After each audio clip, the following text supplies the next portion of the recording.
तो ये देखो क्वाड्रेटिक इक्वेशन का क्वेश्चन है क्लास 10 के मैथ्स का। जो भी 10th में पढ़ रहे हो टेंशन बिल्कुल नहीं लेना, एकदम चिल रहना, सब एकदम कंसेप्ट्स क्लियर है और सारे सारे क्वेश्चन आपके बहुत इजी है। सिर्फ आप थोड़ा सा अपना दिमाग लगाओ, बाकी कुछ नहीं। अगर आपको कुछ भी मैथ्स नहीं आता तब भी आप कर लोगे। अब आप देखो यहाँ पर एक क्वाड्रेटिक इक्वेशन है। सबसे पहले क्या करना है, जो भी डिवाइड में है ना उसको हटाना है। डिवाइड में यहाँ पर 2 है तो पूरी इक्वेशन को 2 से मल्टीप्लाई कर दो।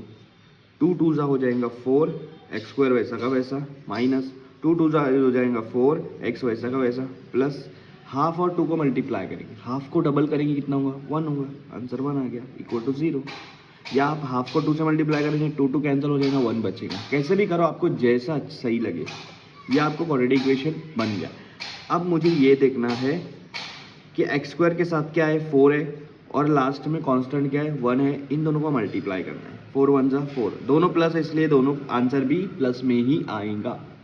अब आप क्या करो, आप ऐसा 2 नंबर लो, ऐसा 2 फैक्टर्स लो जिनको मल्टीप्लाई करने पे +4 आ रहा है, लेकिन प्लस माइनस करेंगे तो -4 आएगा। तो मैं लूँगा 2 2 ज़ा 4।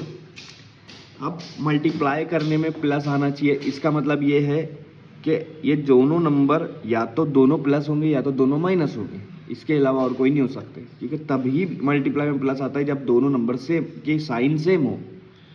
अब आप ये सोचो कि दोनों को प्लस लगाओ या दोनों को माइनस लगाओ। यहाँ देखो इसका क्या साइन है, माइनस है, तो दोनों को माइनस लगा दो। सिंपल कंसेप्ट है, कुछ नहीं है। पहला वाला वैसा का वैसा लिखो, 4x स्क्वायर माइनस ये लिखो -2x, फिर ये लिखो -2x। यहाँ पर x है ना इसलिए x लगा दिए दोनों जगह, इसको हटा देना है। ये क्या बचा +1 इक्वल टू 0। ये आपका सॉल्यूशन एकदम गजब वाला। अब आगे क्या करना है आपको, इन दोनों में कॉमन चीज़ निकालना है। दोनों में कॉमन चीज़ कैसे, अभी मैं बताता हूँ। 4 और 2 दोनों 2 के टेबल में आता, तो हम लोग इसको स्प्लिट करेंगे 2 में। मैं 4 को 2 2 ज़ा लिख सकता हूँ, ऑब्वियसली लिख सकता हूँ।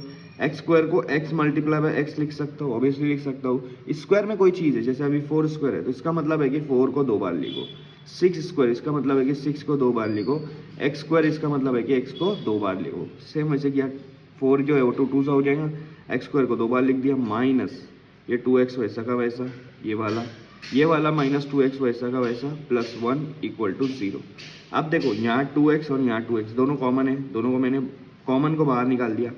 तो 2x अगर बाहर निकल गया, यहाँ बचेगा 2x, यहाँ क्या बचेगा 2x, और दूसरे वाले में क्या बचेगा 1 बचेगा, क्योंकि 2x ऑलरेडी बाहर निकल चुका है। ठीक है, इन दोनों में कुछ भी कॉमन नहीं है, तो -1 को बाहर निकालो। -1 इसलिए क्योंकि यहाँ पे माइनस की साइन है। अब जब भी ब्रैकेट के बाहर माइनस निकलता है तो ब्रैकेट के अंदर की साइन चेंज हो जाती है। ठीक है, तो 2x वैसा का वैसा लिखो। 1 जब बाहर निकाल रहे हो ना तो जो भी है वैसा का वैसा लिखो, और माइनस बाहर निकाल रहे हो तो साइन चेंज कर दो, प्लस का -1 इक्वल टू 0। ठीक है, 1 बाहर निकाला इसलिए ये जो टर्म्स है 2x और 1 सेम आया, माइनस बाहर निकाला इसलिए प्लस का माइनस हो गया। अब आप देखो 2x -1 2x -1 सेम है, इन दोनों को कॉमन बाहर निकालो, आपके पास अंदर बचेगा 2x -1 इक्वल टू 0। ये 2 बार आ गया है, दोनों को हम लोग अलग अलग करेंगे। 2x -1 इक्वल टू 0 और 2x -1 इक्वल टू 0। -1 अगर उधर चला गया तो क्या हो जाएगा, +1 हो जाएगा। ये -1 उधर चला गया तो क्या हो जाएगा, +1 हो जाएगा। ठीक है, अब दोनों तरफ 2 से डिवाइड करो, क्योंकि x के साथ 2 है, दोनों तरफ क्या करो 2 से डिवाइड करो। ये 2 2 कैंसिल, तो x की वैल्यू हो जाएंगी 1/2। x की वैल्यू क्या हो जाएंगी 1/2। यहाँ भी 2 2 कैंसिल, x की वैल्यू क्या हो जाएंगी 1/2।